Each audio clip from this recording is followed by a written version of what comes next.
Bapak Ibu, ini adalah contoh ketersediaan fasilitas di front office. Pertama, ini adalah adanya meja, ini terdapat komputer, juga ada telepon, kemudian ini berupa ruangan front office. Kemudian ini adalah bahan bacaan di front office. Kemudian ini adalah display di depan front office yang nantinya dapat memberikan informasi layanan di sini.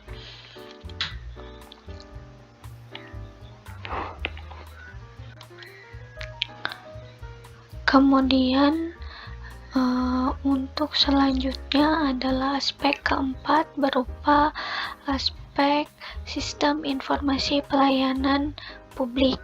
Sistem informasi pelayanan publik ini terdiri dari 4 indikator, yaitu tersedianya sistem informasi pelayanan publik. Kemudian yang keduanya adalah tersedianya sistem informasi pelayanan publik pendukung operasional pelayanan.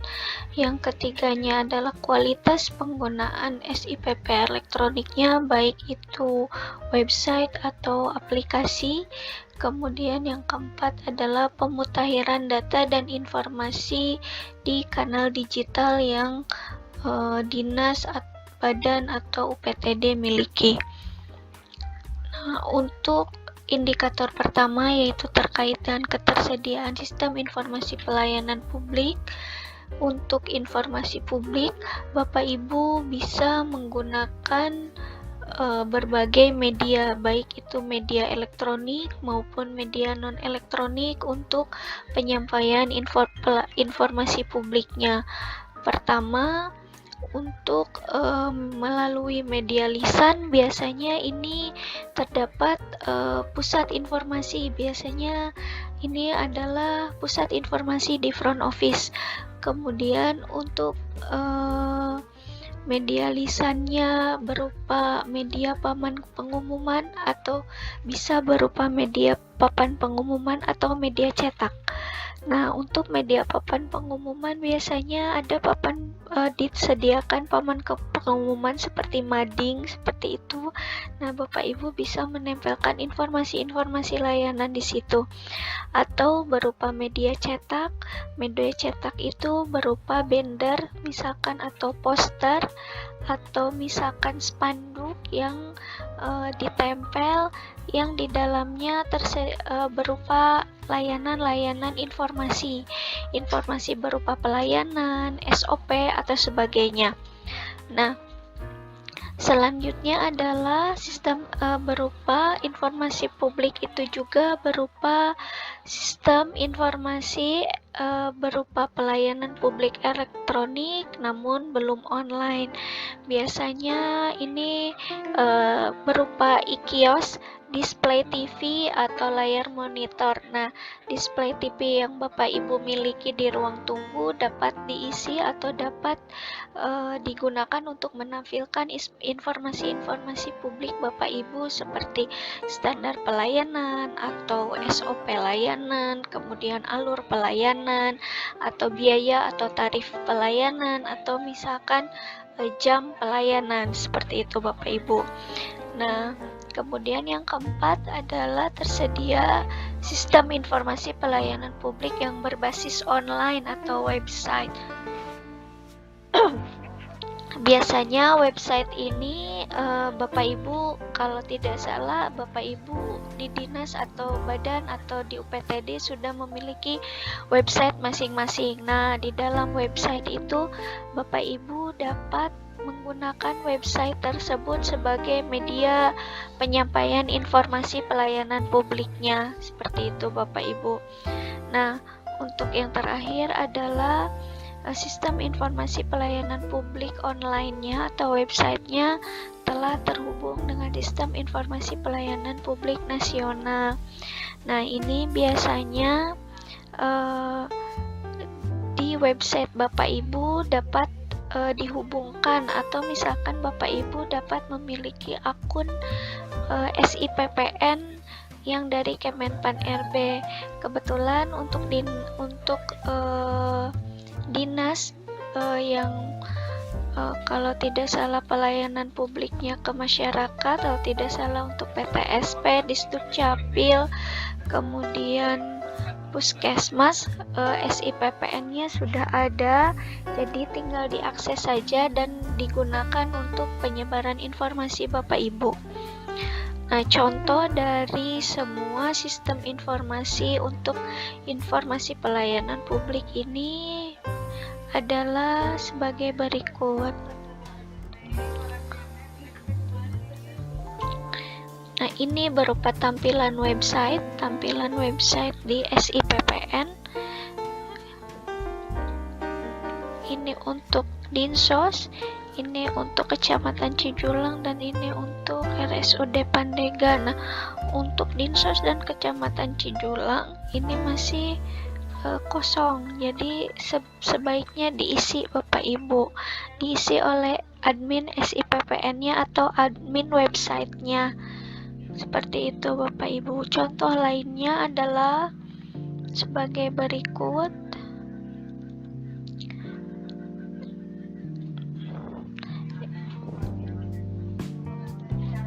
Nah, informasi yang masukkan ke dalam website atau ke dalam SIPPN berupa seluruh pelayanan yang ada di Bapak Ibu, kemudian berupa maklumat dan SK pelayanan yang telah ditetapkan, seperti itu Bapak Ibu. Atau bisa juga berupa SKM, atau dapat juga berupa alur pelayanan, atau dapat juga berupa alur pengaduan, atau dapat juga berupa informasi-informasi lain yang berhubungan dengan kegiatan pelayanan publiknya, seperti itu Bapak Ibu. Nah, ini untuk contoh websitenya. Nah, biasanya untuk contoh website ini biasanya sudah terhubung dengan SP4N lapor, dengan lapor di sini Bapak Ibu, seperti itu. Nah, ini untuk contoh media publikasi lainnya atau sarana sistem informasi lainnya, yaitu berupa Instagram, atau juga bisa berupa Facebook, atau juga Twitter.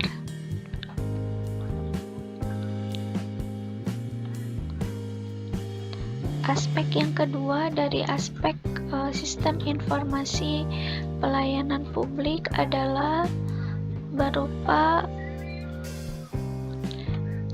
sistem informasi yang mendukung terhadap operasional layanan, yang mana ada beberapa kondisi di mana sistem informasi pelayanan publik tersebut mendukung operasional layanan. Yang pertama, adanya layanan pengelolaan pengaduan. Yang kedua, adanya layanan survei kepuasan masyarakat. Yang ketiga, adanya sistem informasi yang berhubungan dengan SDM atau aplikasi atau website pengelola kepegawaian. Yang keempat, berupa adanya FAQ atau Frequency Answer Question.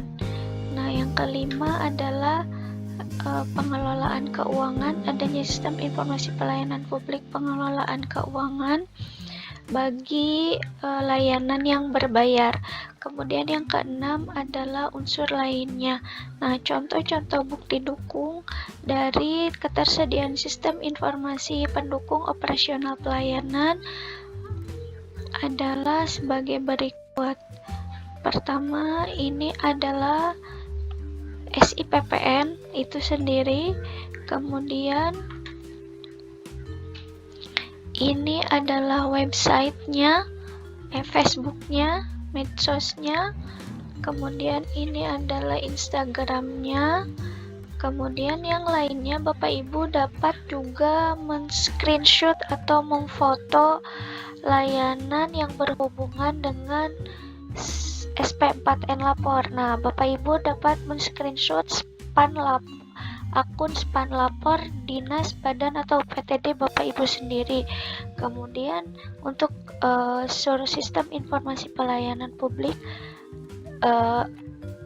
yang berhubungan dengan survei kepuasan masyarakat, Bapak Ibu bisa meng-screenshot simsalabim dengan menu survei kepuasan masyarakatnya. Kemudian yang ketiga SDM, Bapak Ibu dapat men-screenshot aplikasi-aplikasi pengelolaan kepegawaian, misalkan CASN, Asinpeda, dan sebagainya. Kemudian untuk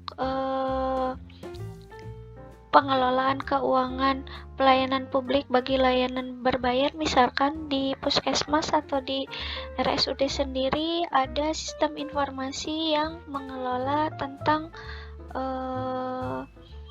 keuangan pelayanan yang berbayar, bisa juga di screenshot aplikasinya. Selanjutnya untuk indikator kualitas penggunaan SIPP elektronik, website atau aplikasi biasanya dilihat dari aspek-aspek yang harus diperhatikan dalam website atau aplikasi tersebut. Pertama adalah tata letak dalam websitenya, kemudian kejelasan menu yang ada di websitenya, kemudian kemudahan penggunaan menu yang ada di website atau di aplikasi.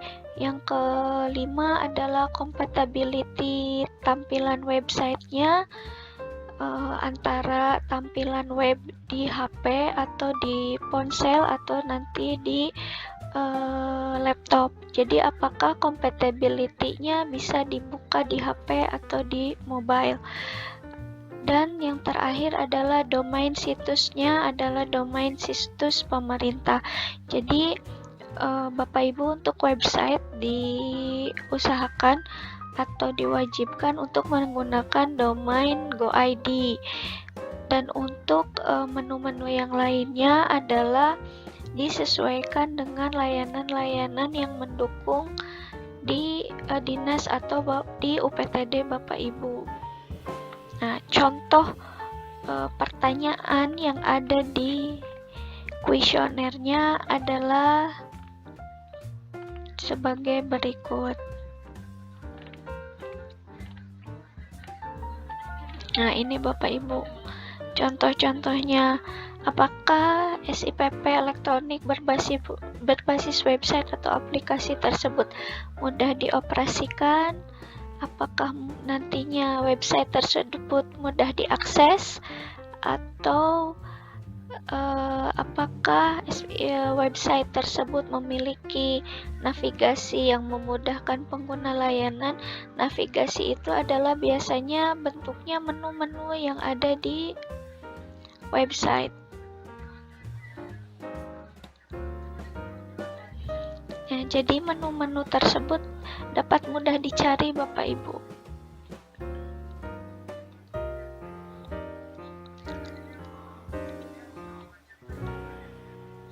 Nah, seperti ini. Menu-menunya dapat jelas terlihat dan mudah diakses. Kemudian, apakah SIPP elektronik berbasis website tersebut menggunakan kanal resmi pemerintah atau yang berdomain GoID seperti itu? Dan juga apakah nanti SIPP elektronik berbasis website tersebut memiliki fungsi yang compatible. Tadi compatible tersebut dilihatnya adalah apakah website atau aplikasi tersebut dapat dibuka di ponsel atau di mobile. Kemudian yang terakhir adalah biasanya ini indikator mengenai bagaimana kualitas biasanya di bawahnya kalau di Instagram ada kualitas penggunaan uploadnya tanggal berapa tersebut, yaitu Bapak Ibu bisa screenshot beberapa kegiatan seringkah yang website bahwa Bapak Ibu memutakhirkan informasi pelayanan tersebut harian, misalkan jadi maintenance atau dimutakhirkan datanya. Nah, kegiatan jadi per hari. Kalau misalkan Bapak Ibu mengupload di website, Bapak Ibu bisa screenshot atau bisa memfoto biasanya informasi yang diuploadan, berita atau uploadan informasi biasanya kalau yang di website di bawah dinas dashboard badan tidak salah PTD terkait. Biasanya ada copyright atau keberlanjutannya biasanya website itu dimutakhirkan nanti pemutahirannya dilakukan setahun biasanya pemutahiran kelas update biasa semester berapa seperti itu Bapak Ibu. Nah, Bapak Ibu dapat harian itunya sebulanan seperti itu. Nah, untuk melihat untuk aspek yang kelima adalah aspek konsultasi dan seperti itu Bapak Ibu. Nah, di aspek konsultasi pengaduan ini Bapak Ibu dapat melihat bagaimana Bapak Ibu menindaklanjuti konsultasi, mengelola pengaduan dan menindaklanjuti pengaduan tersebut. Nah, ada 4 indikator, yaitu yang pertama adalah ketersediaan sarananya. Ketersediaan sarana konsultasi dan pengaduan secara tatap muka. Berarti harus ada ruangan khusus untuk konsultasi dan pengaduan. Yang kedua adalah indikator tentang ketersediaan sarana media konsultasi serta pengaduan yang dapat dimanfaatkan oleh semua lapisan masyarakat. Ini hubungannya dengan sarana media konsultasi yang bisa berupa online atau elektronik yang mudah diakses. Kemudian yang ketiga adalah tersedianya akuntabilitas hasil konsultasi dan atau pengaduan. Yang keempat adalah adanya tindak lanjut dari konsultasi dan pengaduan tersebut. Untuk indikator yang pertama terkait aspek konsultasi dan pengaduan, tadi ketersediaan sarana konsultasi dan pengaduan secara tatap muka. Nah, ini dalam pengaduan dan konsultasi secara tatap muka, fasilitas yang dapat dijadikan sarana yaitu pertama adalah kotak saran atau pengaduan. Jadi di dinas atau di badan atau di UPTD Bapak Ibu harus terdapat kotak saran atau pengaduan. Yang kedua adalah ruangan khusus. Nah, di Bapak Ibu, di dinas Bapak Ibu disediakan ruangan khusus untuk konsultasi dan pengaduan. Yang ketiga, petugasnya khusus. Jadi, Bapak Ibu dapat menempatkan petugas khusus untuk konsultasi dan pengaduan. Yang keempat adalah sarana adanya ketersediaan air minum atau makanan ringan ketika memang nanti ada pengadu yang datang. Kemudian yang kelima adanya register konsultasi dan pengaduan. Nah, di sini biasanya register itu bisa dalam bentuk buku manual pengaduan atau dalam bentuk register Excel atau Word yang ada di komputer Bapak Ibu. Intinya untuk mencatat adanya pengaduan seperti itu Bapak Ibu. Kemudian yang keenam adanya publikasi informasi terkait mekanisme dan konsultasi pengaduan. Nah, biasanya Bapak Ibu menyediakan dalam bentuk poster, spanduk, atau bentuknya adalah bahan cetak lainnya, misalkan bentuknya leaflet, buku yang terkait dengan alur pengaduan, petugas pengaduannya, kemudian kanal pengaduannya, seperti itu Bapak Ibu. Nah, untuk bukti dukungnya biasanya berupa foto kondisi sarana pengaduan secara tatap muka atau secara luring. Seperti itu. Contohnya adalah sebagai berikut Bapak Ibu.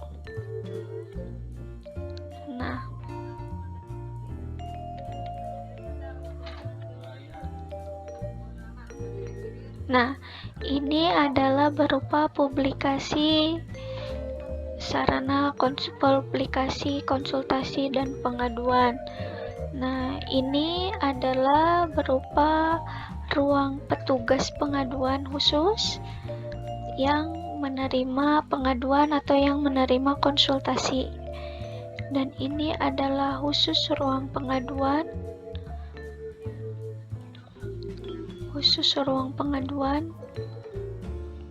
Kemudian yang terakhir adalah adanya register. Nah, biasanya register itu bentuknya buku Bapak Ibu atau dalam bentuk di sini. Bisa Bapak Ibu register di laptop atau pakai Excel atau pakai tabel di Word seperti itu.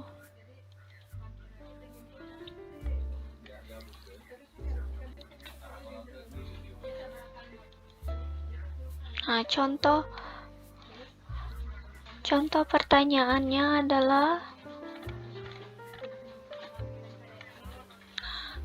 di sini Bapak Ibu. Mana yang bisa dipilih, mana yang ada di Bapak Ibu, mana yang tersedia di Bapak Ibu.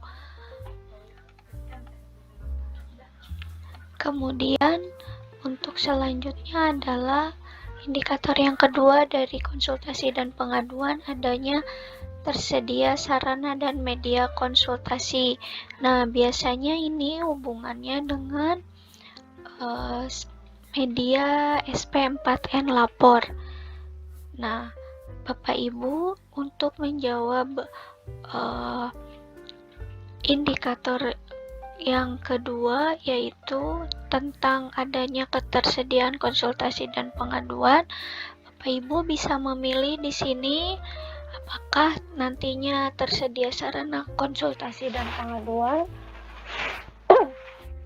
Kemudian, apakah ketersediaan tersebut dalam bentuk tatap muka yang menyatu dengan front office ataukah tatap muka yang terpisah dengan front office. Nah, ini ada ruangan khusus intinya, seperti itu Bapak Ibu.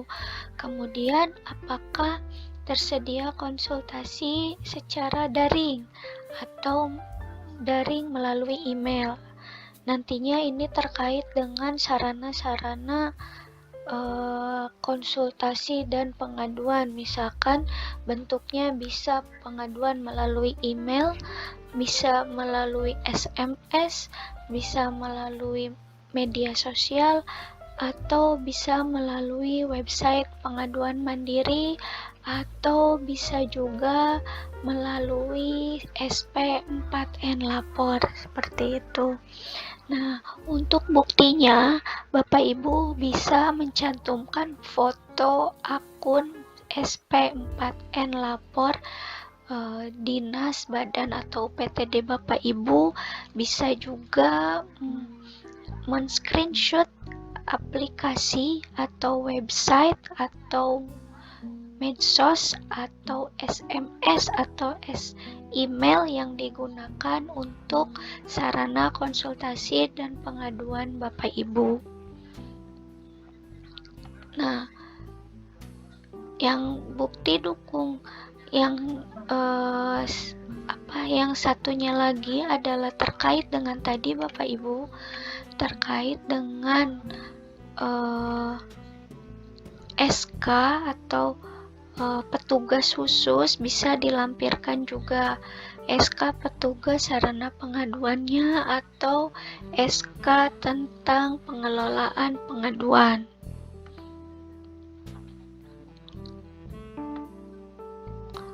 Contohnya adalah seperti ini Bapak Ibu. Pertama, ini adalah screenshot akun SP4N lapor. Kemudian yang kedua adalah ini terkait publikasi petugas pengaduan.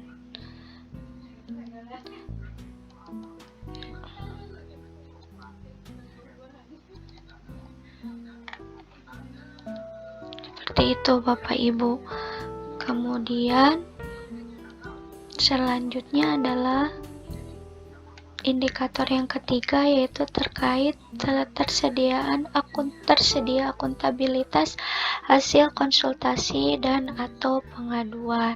Ini buktinya biasanya screenshot bukti pengelolaan pengaduan, misalkan dalam bentuk dokumentasi yang diarsipkan, biasanya berupa buku register pengelolaan pengaduan atau buku tindak lanjut dan monef atau laporan pengaduan. Seperti itu Bapak Ibu. Atau Bapak Ibu bisa melihat contohnya sebagai berikut. Nah, ini adalah bukti detail atau permintaan informasi tentang PPID. Nah, di sini Bapak Ibu bisa di screenshot. Kemudian ini pengaduan yang terdapat di WhatsApp. Di sini diperlihatkan bagaimana pengaduannya, kemudian ini responnya Bapak Ibu. Kemudian bisa juga Bapak Ibu melihat di akun SP4N lapor Bapak Ibu, biasanya ada di sini Bapak Ibu di laporan, dikelola. Biasanya nanti kalau yang terdisposisi ini biasanya yang dilanjutkan ke bidang yang lain, misalkan sudah didisposisi ke bidang yang terkait. Kemudian ini arsip, ini terkait laporan, arsip laporan, seperti itu.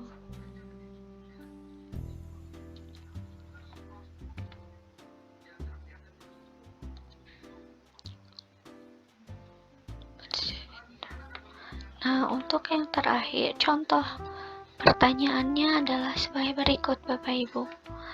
Apakah hasil konsultasi dan pengaduannya diarsipkan atau tidak? Kemudian, apabila diarsipkan, apakah dituangkan dalam laporan atau tidak? Seperti itu Bapak Ibu.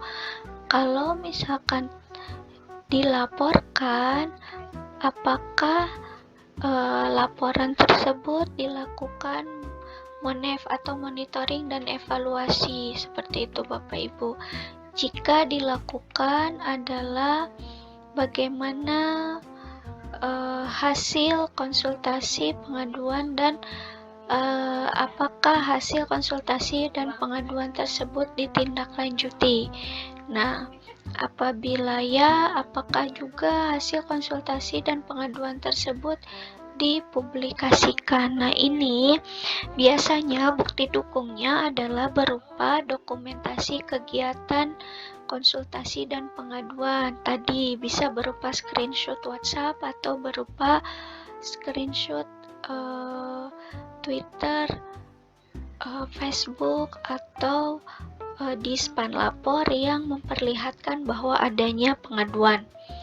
Kemudian screenshot dokumentasi pada website.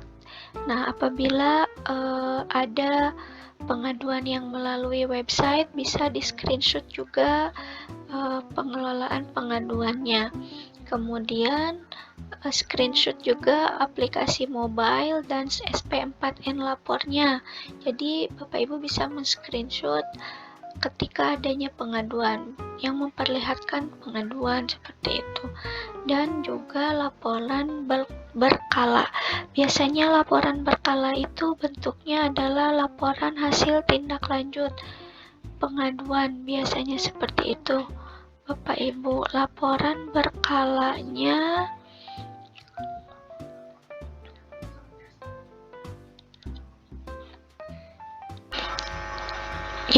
Ibu, laporan berkalanya bisa seperti ini Bapak Ibu bentuknya.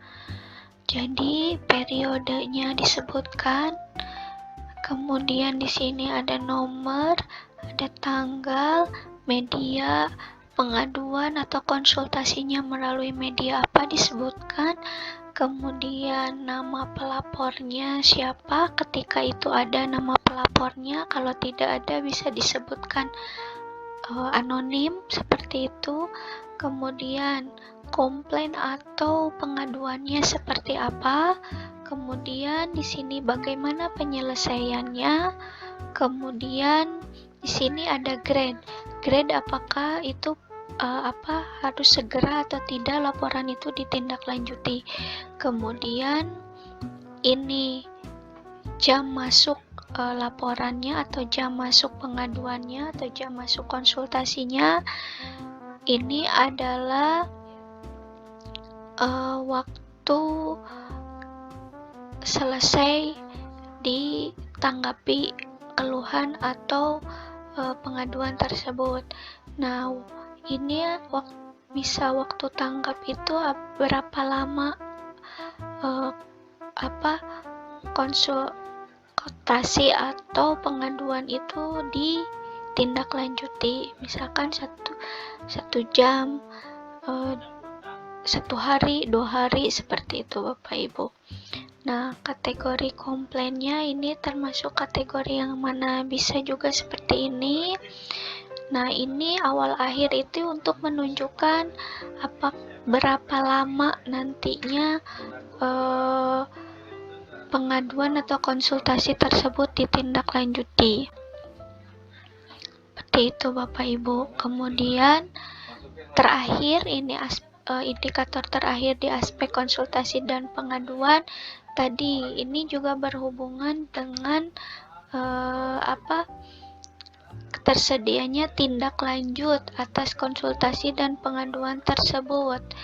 Nah, di sini diperlihatkan pertanyaannya bahwa harus menghitung berapa pengaduan yang ditindaklanjuti sampai selesai.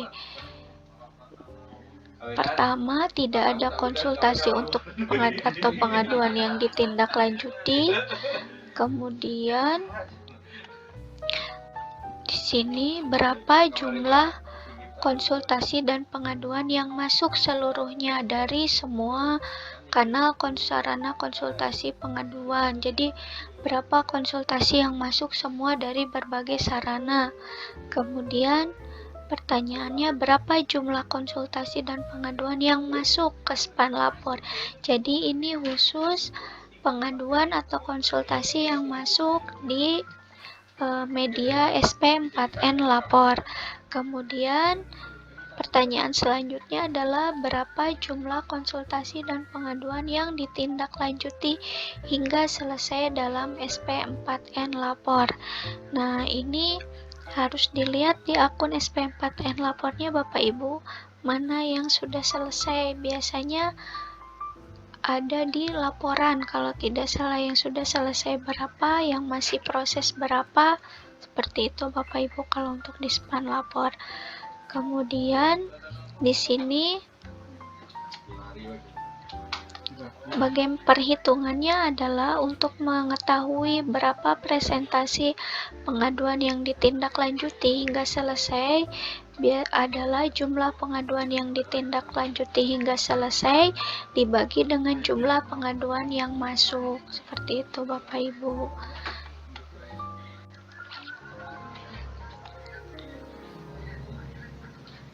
Nah, untuk bukti dukungnya sendiri adalah berupa tadi dokumen konsultasi dan pengaduan serta tindak lanjutnya.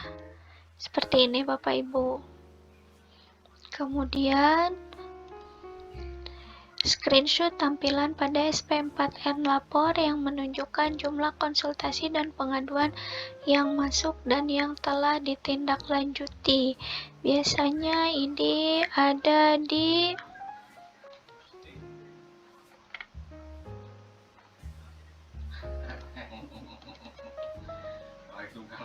nih, Sini Bapak Ibu. Berapa yang belum ditindaklanjuti, berapa yang sedang diproses. Kalau selesai biasanya ada di bawah Bapak Ibu di laporan. Di menu laporan di paling bawah.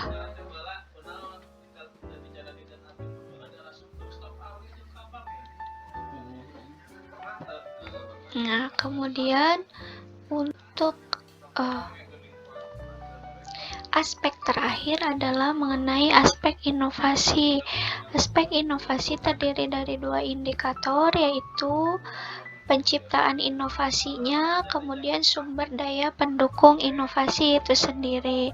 Nah, untuk pertanyaan penciptaan inovasi pelayanan publik adalah sebagai berikut dalam kuesionernya. Apakah terdapat inovasi pelayanan publik? Kemudian apakah jika terdapat inovasi, disebutkan judul inovasinya apa beserta penjelasan singkatnya. Jadi judulnya apa, penjelasan singkatnya seperti apa. Kemudian inovasi tersebut sudah dilaksanakan berapa lama, seperti itu. Kemudian apakah inovasi tersebut diikutsertakan dalam kompetisi inovasi, baik itu tingkat nasional, tingkat instansi, atau tingkat internasional. Nah, kemudian yang terakhir, apakah apabila Bapak Ibu belum memiliki inovasi, maka pertanyaannya adalah apakah ada inisiatif untuk berinovasi? Jika memang ada, maka di sini apa ketersediaan inovasinya. Nanti akan dilanjutkan ke ketersediaan inovasinya. Apabila tidak pun nantinya akan melihat ketersediaan inovasinya Bapak Ibu. Nah, bukti dukungnya berupa tadi apabila terdapat inovasi, bukti dukungnya berupa proposal inovasinya, kemudian dokumentasi pelaksanaan inovasinya, kemudian bukti keikutsertaan atau piagam keikut penghargaan yang diperoleh dari kompetisi inovasinya. Seperti itu. Nah, terakhir adalah mengenai sumber daya yang mendukung keberlangsungan inovasi itu sendiri. Nah, apabila Bapak Ibu memiliki inovasi atau belum memiliki inovasi, apakah sumber daya tersebut telah tersedia atau tidak yang dapat mendukung kepemilikan inovasi yang dapat mendukung ketersediaan inovasi tersebut. Pertanyaannya adalah apakah terdapat inovasi yang mendukung keberlanjutan? Apakah terdapat sumber daya yang mendukung keberlanjutan inovasi? Jika iya, dalam hal apa? Misalkan adanya payung hukumnya, misalkan inovasi itu sudah di-SK-kan atau tidak. Jika tidak, bisa memilih tidak. Nah, untuk selanjutnya, apakah bentuk sumber daya lain yang mendukung keberlanjutan inovasi? Apakah alokasinya ada untuk inovasi, ataukah sarana prasarana pendukungnya sudah ada untuk keberlanjutan inovasi? Apakah sumber daya manusia yang mendukungnya sudah ada dalam keberlangsungan inovasi tersebut? Nah, seperti itu Bapak Ibu untuk keenam aspek inovasi untuk keenam aspek penilaian mandiri PEKPPP tahun 2024. Untuk selanjutnya saya menambahkan ada pertanyaan tambahan terkait sistem antrian yang dimiliki oleh Bapak Ibu. Apakah sistem antrian tersebut ada atau tidak di unit pelayanan Bapak Ibu, atau Apabila ada, sebutkan fasilitas sistem antriannya. Apakah ada pengeras suaranya? Apakah ada pemandunya? Apakah ada pengelompokan antriannya? Misalkan ada pengelompokan antrian itu per layanan atau per pengguna layanannya. Misalkan ada yang khusus lansia, ada umum, ada BPJS, seperti itu Bapak Ibu. Ada yang khusus layanan gigi, ada yang khusus layanan KB dan sebagainya Bapak Ibu. Kemudian adanya sistem pendaftaran online. Misalkan Bapak Ibu mempunyai sistem pendaftaran online, baik itu dalam bentuk aplikasi maupun di website. Kemudian adanya nomor antrian. Kemudian juga adanya monitor antrian. Biasanya monitor antrian ini bisa bentuk mesin antrian atau dalam bentuk display. Seperti itu yang di atas loker yang di atas loket Bapak Ibu, seperti itu. Nah, contoh untuk sistem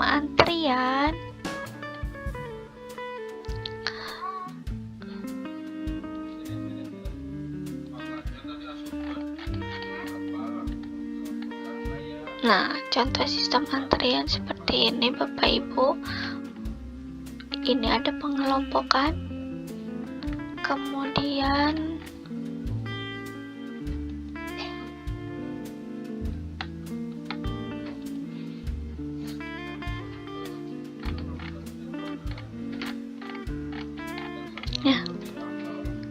ini mesin antrian, ini monitor antrian.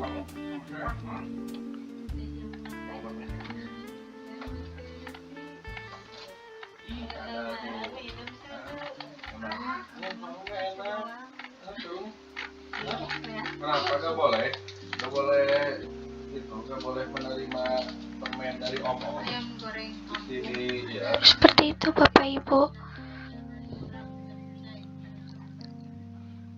Nah, mungkin penjelasan dari saya cukupkan sekian. Apabila ada pertanyaan, Bapak Ibu bisa menghubungi bagian organisasi sekretariat daerah, bisa mencari saya Hilda atau Yuni.